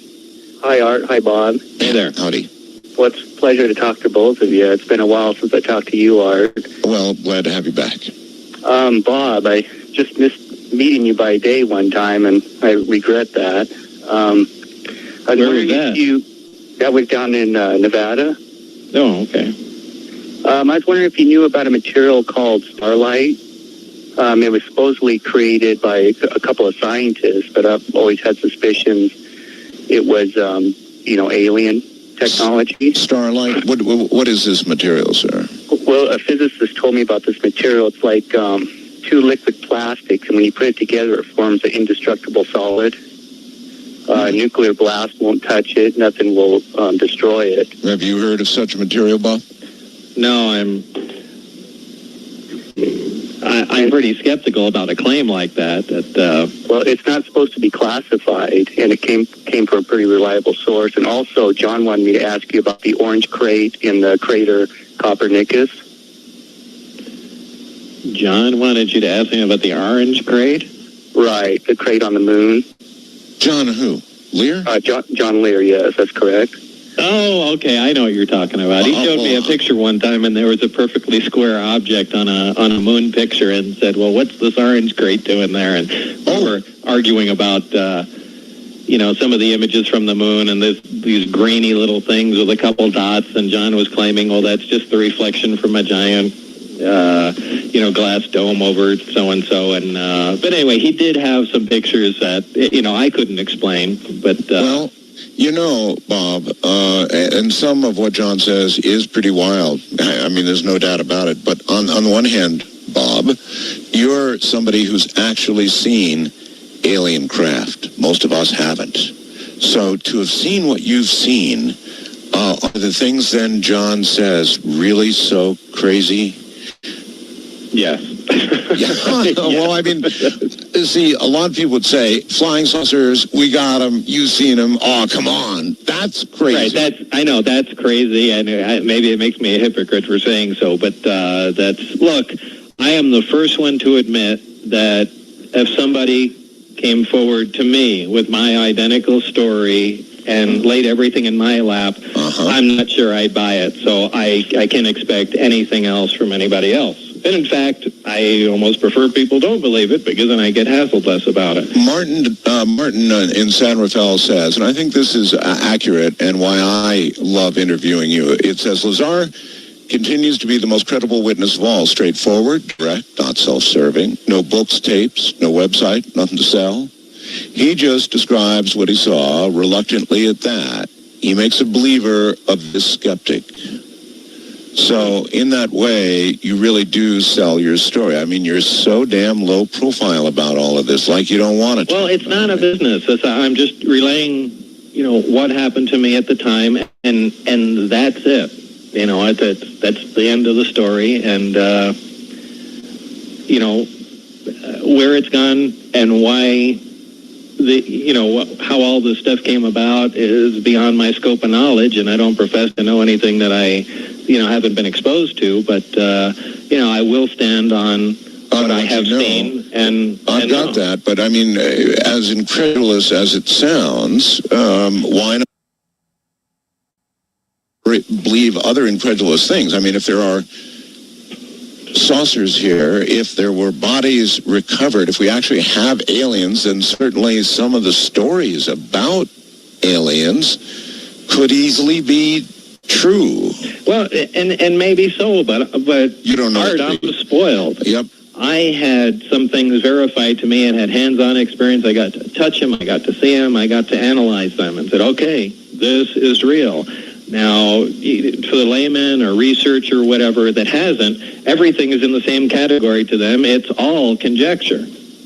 Yet I've had some things proven to me, and I hold on to those like an anchor. Okay, I know this is real, but I don't know about anything else. I don't know if Betty and Barney Hill were abducted, but they have a compelling story. I don't know if the Roswell crash occurred, but that's a compelling story. Some of the stories you hear are totally illogical and don't make sense, and to me, they fit in the category, you try and maintain an open mind and remain scientific about it, but there, you have prejudices in either direction, as most intelligent people do.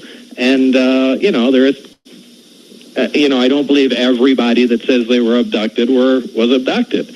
But they might have been. How would I know? It's just my own personal beliefs. No, of course not. I don't believe it all either, Bob.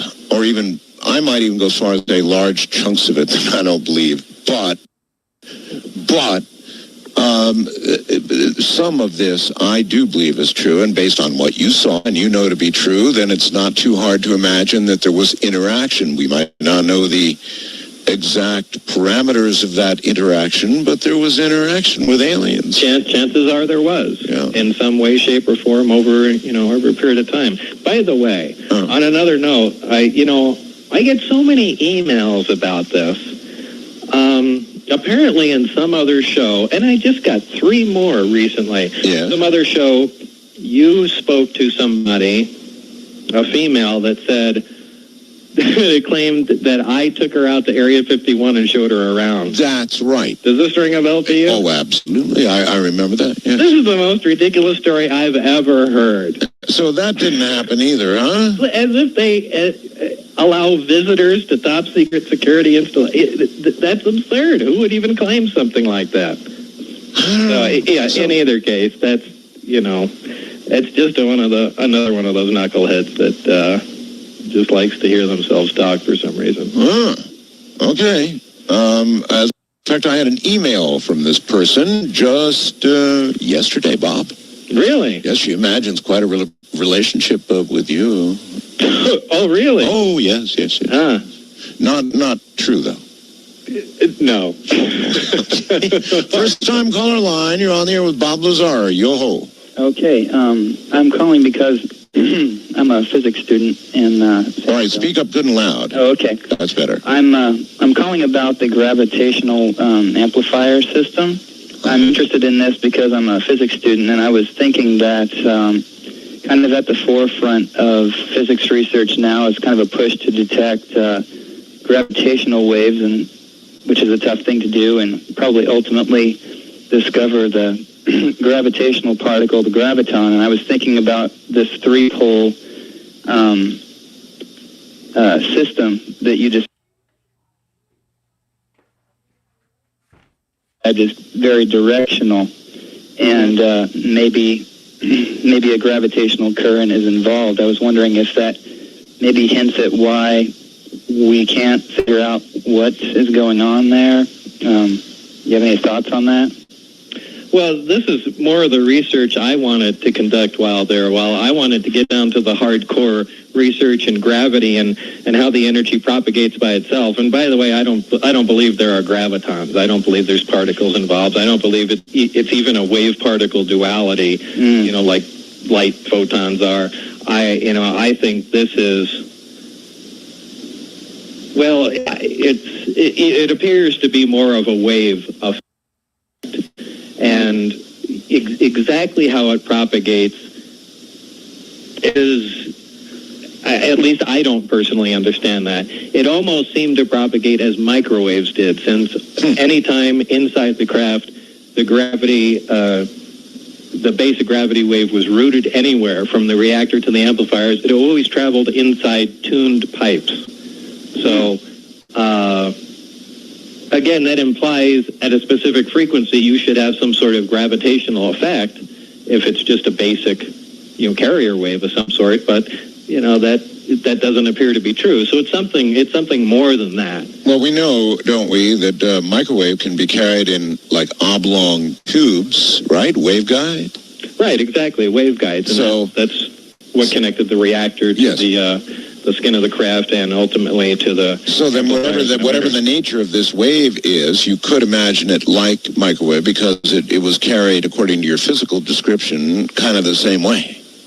Right, but if it's just a basic wave, you could just set up a high-frequency oscillator, and then as you slowly increase the frequency, you get different effects. You get microwave, it's all part of the electromagnetic spectrum, and you get X-rays and whatever. You should just run into gravity at some point, but you don't. So there's something else there. But they were so concerned about the actual application of it, they weren't really concerned about the research into the basics of it, which probably if it would have been done that way when I was there, I think it would have given us a clue, at least a better clue, of how to use it and how to duplicate it. But again, you think, Bob, don't you, that they're now still, if they haven't done it, they're certainly pursuing it. You wouldn't give up on something like that, would you? Are you kidding? Not a chance. Not a chance. I'm sure just tremendous amounts of money are being funneled into this, and so then I'm sure they continue to handpick specific people that they can think, anyway, are going to keep their mouths closed and be involved with it. But there was a frustration even when I got there. By the way, I wonder what happened to the person that picked you. It's a good question. Hey, caller, anything else? Actually, I was wondering if Bob has it. I'm sorry, Mr. Lazar. I shouldn't. That's Bob is fine. Mr. Lazar is my dad. I was wondering if you had any thoughts as to the propagation speed of the wave. We know light travels at a certain speed, right?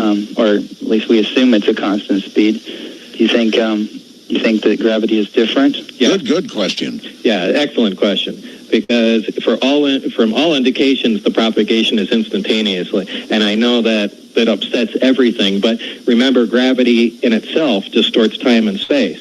Yeah. And every way we attempted to measure the propagation from the reactor base to the emitters themselves, there was no delay at all. And so I believe that I don't know if the wave is actually propagating instantly, or the fact that it's a gravitational wave is distorting the time-space around it and making it appear as it's an instantaneous propagation. But those are the results that we got. Bob, you said you actually measured no delay at all. How carefully was that measured? I mean, no delay at all is quite a statement to make. You could measure this, right? So there was no delay at all, and we again envisioned other potential uses. Here's look at communication to Mars is still a flat 20 minutes between our little robot orbiters and things of that sort. Here you have the potential, if in fact there is instantaneous propagation of gravitational waves, here's a fantastic communication device where there's no delay, where you can talk in real time at great distances. So the obviously there's just tremendous implications of this technology. Even time travel. It's possible. Gravity distorts time, and if the speed of gravity, which is not defined, is faster than light, then you certainly have time travel based on that alone. Well, like they say, time travel is a lot more common than you think. Time travel to the future happens all the time. All you have to do is stand there. is stand on a high mountain, go into a spacecraft, travel fast. You do slip nanoseconds into the future. Time travel backwards is debatable whether or not that's even possible. Well, we're off on a tangent. Caller, any final thing? I guess there's one other thing. You notice you mentioned an element 115. I'm assuming that's atomic mass number, and I think that goes further than the periodic table. Is that true? Right, that's correct. So maybe that kind of insinuates that you're dealing with a higher amplitude gravity waves, and just, I guess, more to start off with if you're going to amplify it. I mean, well, yeah, there's something unique about that element. Just like there's something unique about the nuclear elements we use in reactors, but something apparently happens different there that doesn't. And I know there were previous attempts to duplicate what was going on with other materials, other nuclear materials, and there was no success in that. So there is something very unique about the fuel, and specifically what it is. On an atomic scale, we were only just beginning to look into that. So, Bob, I heard some rumors about some scientists speculating about, or perhaps lab work going on, something surrounding element 115. It's just, between when you told your story and now, sometime or another, I remember hearing about some legit science dabbling with the concept of 115 or something. I can't remember. Do you? Yeah, I believe it was the Lab for Heavy Ion Research in Darmstadt, Germany, and at the time they were on the cutting edge of coming up with new elements, and they were shooting for producing element 115 at one point, and they were using a new technique. Instead of bombarding something with neutrons, they were just slamming nuclei together, and somehow it was fusing into heavier elements. But I don't think they reached it, and in fact, I don't know if it was the same lab, but somebody found out that there was false data. I mean, the last heavy element that was claimed, that might have been 113. Or what do we think? What do we think the properties of this element would be generally? Well, that's hard to predict. I mean, we certainly observed some unique properties of it. It's incredibly heavy and incredibly dense. Aside from that, the way the reactor worked in the craft was like a small accelerator, and it constantly bombarded the 115, which transmuted and immediately decayed, and that's when it produced its gravitational pulses. And as a byproduct, it produced a tremendous amount of heat. And inside this one... Listen, okay. All right, we're at the bottom of the hour. Hold on. This is really good stuff. Bob Lazar is my guest. But yeah, John Lear is on my mind. The test tomorrow night for Dr. Greer.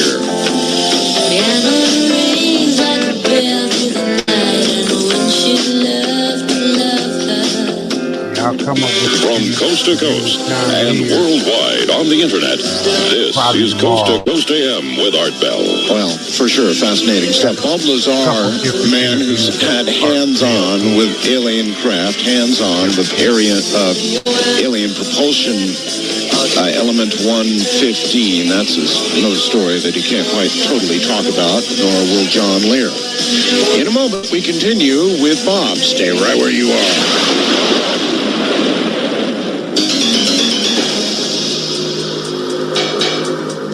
From the mountains of New Mexico, directly to you and with you right now, here is Bob Lazar. Bob? Yes. You ready for more? Sure. Yeah, these are pretty good. And you were in the middle of, I don't want to miss out on anything else you'd like to say about the propulsion system and how element 115 was acting in the process. I was on a roll at the minute, and now I can't quite... Well, you remember you said it was hitting element 115. Oh, how the reactor operated. I guess I drifted onto that, and how the 115 itself was bombarded. in some way, shape, or form, releases a pulse of a gravitational wave, and kind of as a byproduct, releases a tremendous amount of heat, and that heat is converted to electricity, which runs the craft. However, there's no wiring or any conventional connectors or controls or anything of that sort on the craft. But all incredibly fascinating, and to a scientist, it's a dream come true. So yeah, sure. In some respects, I regret the way things turned out, but I don't know. Maybe eventually we'll all find out what's going on. I wonder. I really wonder, as the world grows short of oil and the wars are raging because of it, and we prepare to go back to the moon, maybe in the shuttle of all things. I don't know. It just seems like if all of this really is there, and yet I guess the answer is that you suggest we have, as of, the date you knew anyway, not been successful in the back engineering attempt, so we don't have it down yet, or if we do, for some reason we're not willing to begin to release it. I mean, you'd think they could do it through industry, sort of sliding things slowly into industry as some development or something, just to get it into the economy. Possibly. And maybe that's already been done. But every time somebody points at something, there is also conventional explanations for it. We really haven't seen anything, incredibly amazing pop up. We see improvements over products here and there, and a couple things, but there really hasn't been any quantum leaps, in recent times. Well, you may recall, if you ever heard Colonel Corso's story before he passed on, that he suggested that's exactly how a number of things made it from the Roswell crash to modern industry. It's pretty interesting stuff. Wildcard line, you're on the air with Bob Lazar. Hello. Hello. Yes, hi. Okay. Hi, Art. Hi, Bob. How are you? Hey there. Speak up good and loud, sir. Okay. This is Alan from Colorado, and I have 3 questions, so I hope you can bear with me. All right. My first question is if Aldrich Ames of the CIA can go to jail for so many years because he revealed government secrets, how is it that Bob was able to pull this off? And then my second question... Let's do them one at a time. Okay. Bob, pretty good question. If you'd been revealing secrets of the magnitude that we've been talking about tonight, of course, I can answer. Well, what would you jail me for? We know when somebody gives away, secrets, satellite secrets or other technology secrets, and that information has to be brought out. So okay, you're going to take me to court and say, okay, you released the information. What did he release? Oh, well, secret stuff. Well, what? You're not going to trick them into admitting what they're trying to keep secret. Yeah, and something of this magnitude, exactly so. So I guess I would answer that caller. I mean, after all, if they charged him with something, they would simply underscore everything he said. Next question. Okay, the next question is, are there not simpler ways to create gravitational propulsion effects, like with scalar waves, possibly? I mean, we're talking element 115. This whole procedure seems so exotic and so advanced. Can we not work with what we have now? There have not been gravitational waves produced in any other method, and there are claims as such all over the place, and people say you can do it with these Mercury engines. I've heard scalar waves. I've seen, all of that data. The bottom line is it's not real. Next. Okay, last question. T. Townsend Brown, John Searle, Victor Schauberger with his Vortex technology, John Keel, Otis T. Carr, all these researchers, which this relates to the second question, and I think I know how you're going to answer it. How do you feel about what they've so-called contributed to gravitational propulsion technology?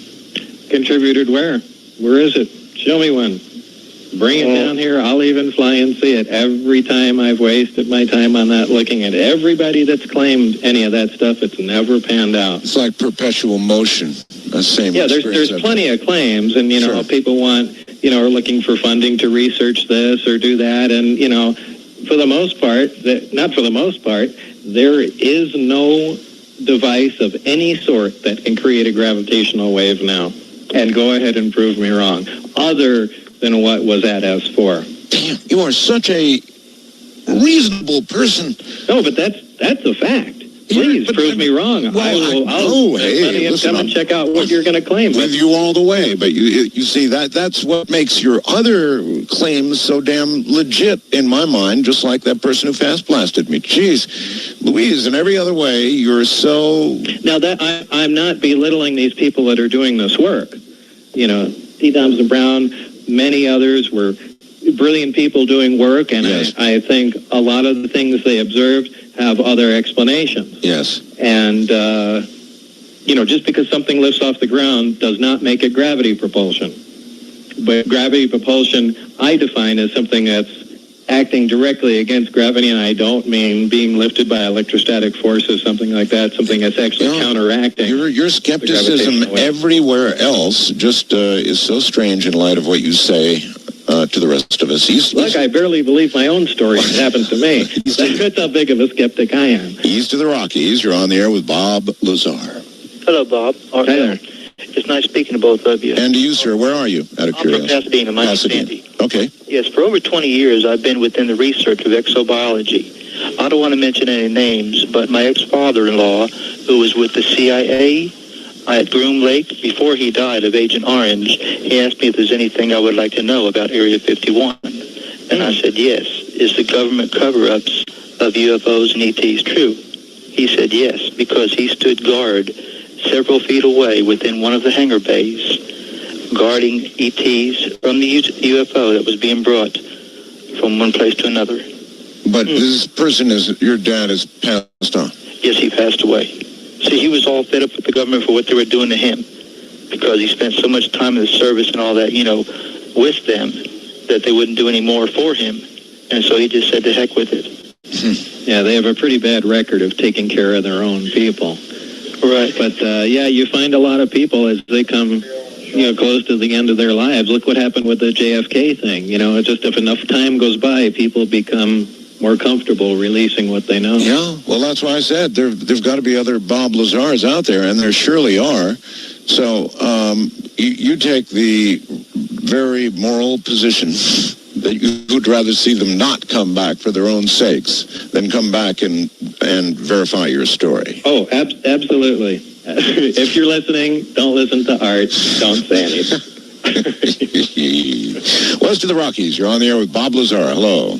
Hello, this is Bob in Beaverton listening to KEX. Yes, sir. I want to know, Bob, have you ever heard of the work of Jerry Gallimore, who under certain conditions could see gravity? No, never heard that before. Okay, the way he did it was doing the old high school science class project, just lay a bar magnet on a table and put the paper on it and sprinkle the iron filings on it, so you can see the magnetic lines of force. Okay. But Jerry was a Native American and something of a shaman, and around the center point of that magnet, he could see a halo of energy that was gravity. Okay, and here is where Why does he think it was gravity? The metaphysical meets science. Well, regardless, he thought that. So, do you ever wonder about that at all, Bob? I mean, the entire metaphysical world, maybe it's all hooey, and maybe it's another one where you can say, prove it to me first, but boy, I'll tell you, there's some good stories out there. I hear them all the time about things that we simply really don't understand regarding the afterlife. And I'm sure that is true. You know, to be so bold to say that, boy, we have science handled and we pretty much know what's going on and everything's cut and dry, and you know, that is so far from the truth. We aren't even at the tip of the iceberg as far as knowledge about everything around us, and you know, talk about the metaphysical stuff. We really have no idea what's going on, and a lot of these things that, you know, people think are silly, the things that I may laugh at may actually turn out to be true. So there's going to be a place important to keep an open mind. There's going to be a place, Bob, where the metaphysical or something in the metaphysical square on meets science, and science suddenly will say, oh my God, there is another side, or oh my God, we really now suddenly have proof to some degree of a soul, some way to prove something in the metaphysical. Who knows what it might turn out to be, but somewhere science and metaphysical will suddenly meet. I predict it. First time caller line, you're on the air with Bob Lazar. Hello. Hi, this is Ken in Salt Lake, and I'm just loving your program. You guys are both wonderful. Well, thank you. I have an observation and a question. The observation is in Encarta, in Microsoft Encarta, in the encyclopedia, there's a reference about element 115.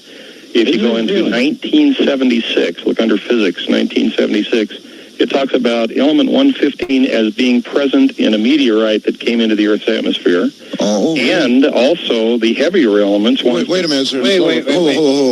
Where was this again? In Encarta, which is the, I guess that's the, the encyclopedia that you get for your computer from Microsoft.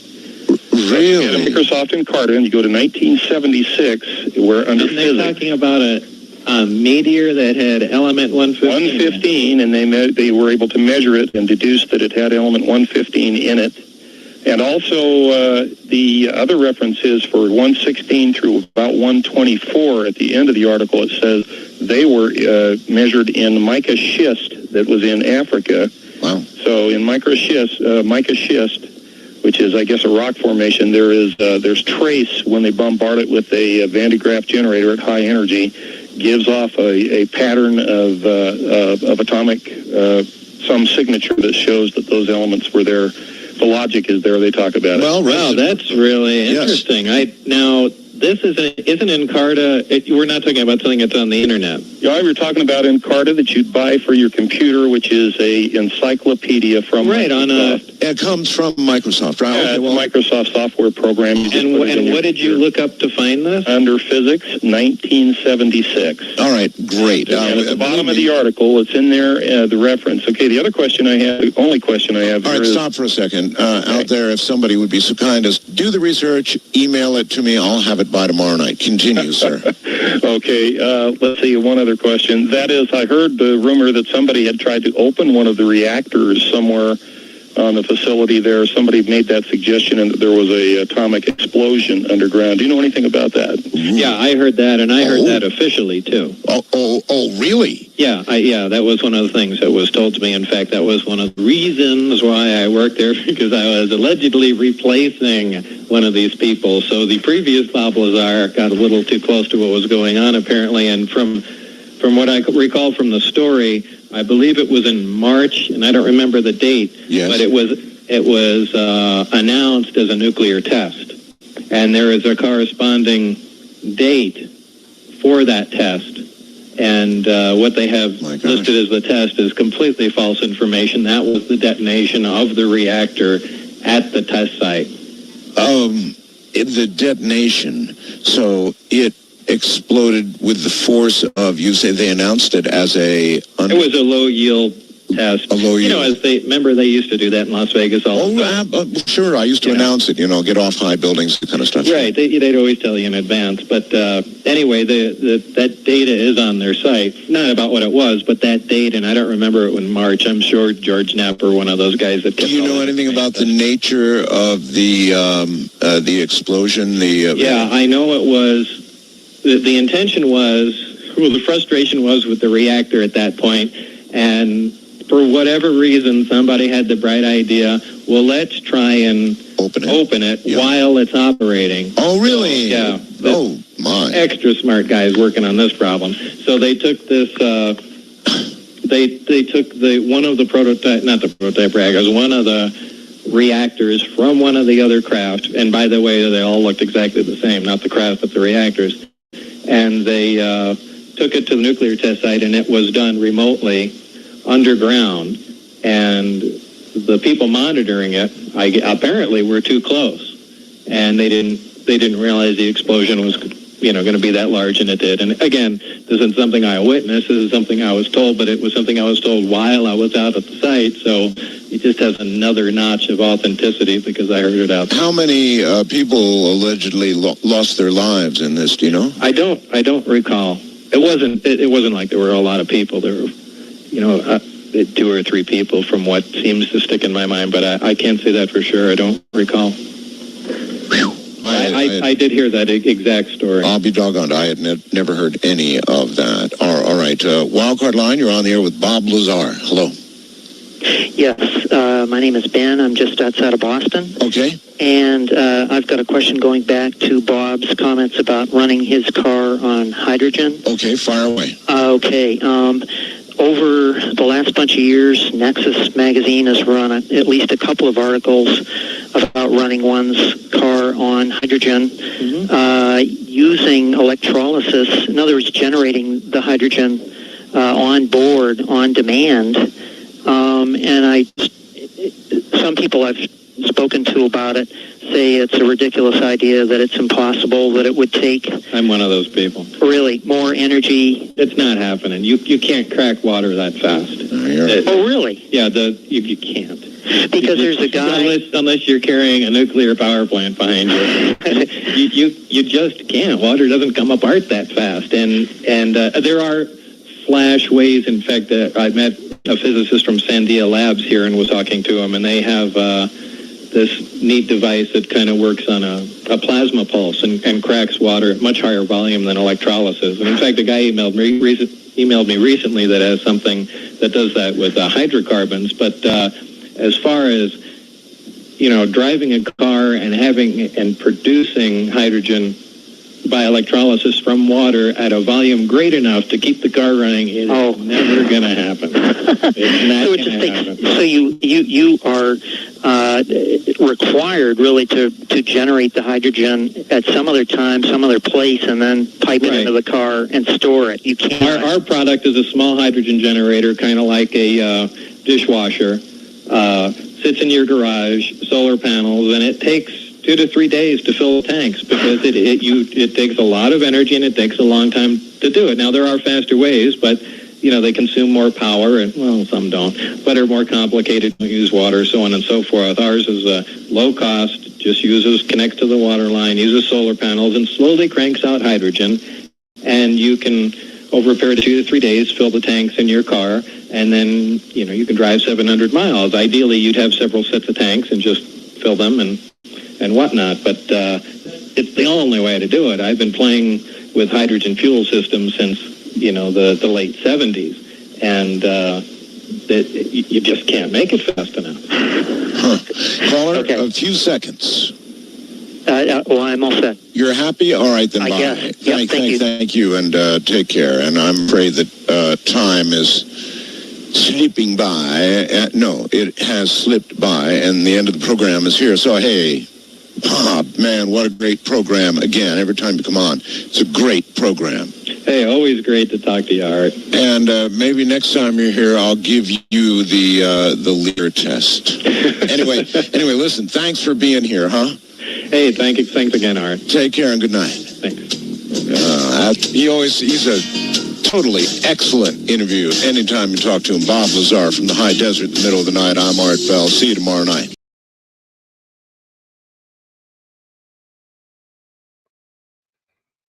Hey, that's been the show. I appreciate those that have stopped through. That was Bob Lazar. I'm going to have more interviews from Art Bell on his Coast to Coast AM show. I'm going to do this possibly late night. I can integrate them in earlier or later, but you got to listen to Art Bell. He has a lot of guests that tell a lot of stories. Appreciate everybody that stopped through. This has been the Goob Show. Appreciate everybody stopped through. If it's your first time in, hey, subscribe to the channel. Hit the like button if you like what you hear. And I'll see y'all tomorrow. Peace. I'm out.